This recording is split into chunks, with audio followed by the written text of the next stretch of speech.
1940 കോഴിക്കോട് ഒരു ചെറിയ സംരംഭത്തിൽ ആരംഭിച്ച ഇന്ന് തലമുറകളുടെ ഒരു വിശ്വാസമായി മാറിയിരിക്കുകയാണ് RG ഫുഡ്സ് എന്ന് പറയുന്ന നമ്മുടെ ഫുഡ് പ്രൊഡക്റ്റ് ബ്രാൻഡ്. അപ്പം ഇന്ന് അതിൻ്റെ ഒരു മനോഹരമായ ജേർണിനെ കുറിച്ച് മാത്രമല്ല ഇനി വിഷ്ണു നേരിടാൻ പോകുന്ന റെസ്പോൺസിബിലിറ്റിയെ കുറിച്ചൊക്കെ സംസാരിക്കാനായിട്ട് ഇവിടെ എത്തിയിരിക്കുന്നത് RG ഫുഡ്സിന്റെ ഓണറായിട്ടുള്ള വിഷ്ണുവാണ്. Vishnu, welcome to radio Nadan Chaya. നമസ്കാരം. അപ്പൊ എന്തുണ്ട് വിശേഷം? അയർലൻഡ് വന്നിട്ട് എന്ത് തോന്നുന്നു? വളരെ നല്ല വിശേഷങ്ങൾ. അയർലൻഡ് എന്താ പറയാ, ഞങ്ങൾ വരാൻ കുറച്ച് ലേറ്റ് ആയി പോയെന്ന് തോന്നുന്നു.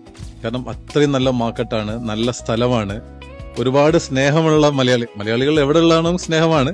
പക്ഷെ അയർലൻഡ് കുറച്ചും കൂടി ഭയങ്കര വെൽക്കമിംഗ് ആയിട്ട് ഫീൽ ചെയ്യുന്നു. ഒരു ചെറിയ മില്ലിൽ നിന്നാണ് നമ്മുടെ RG ഫുഡ്സിന്റെ ഒരു ജേർണി ആരംഭിച്ചത് അല്ലേ? ഇതിവിടെ ഇന്ന് നമ്മുടെ അയർലൻഡ് UK മാർക്കറ്റുകളിലോട്ട് എത്തിയിരിക്കുകയാണ്. അപ്പൊ ആ ഒരു ജേർണിയെ കുറിച്ച് വിഷ്ണുവിന് എന്താണ് പറയാനുള്ളത്?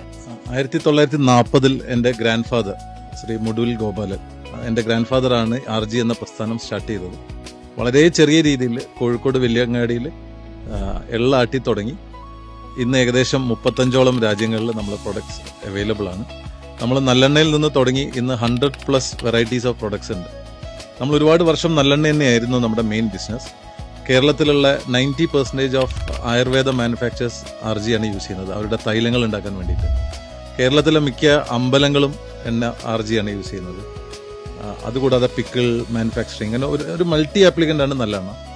അപ്പാർട്ട് ഫ്രം നല്ലെണ്ണ നമ്മളിപ്പം പാലക്കാടൻ matta rice powders, snacks, traditional snacks, നമ്മളെ മറയൂർ ശർക്കര, പപ്പടം, എന്തിനു പറയുന്ന കൊപ്പര വരെ നമ്മൾ എക്സ്പോർട്ട് ചെയ്യുന്നുണ്ട്. അപ്പോൾ നമുക്ക് റേഞ്ച് ഓഫ് പ്രൊഡക്ട്സ് ഉണ്ട്. ഒരു മലയാളിയുടെ വീട്ടിൽ വേണ്ട എല്ലാ പ്രൊഡക്ട്സും RGന്റെ കയ്യിലുണ്ട്.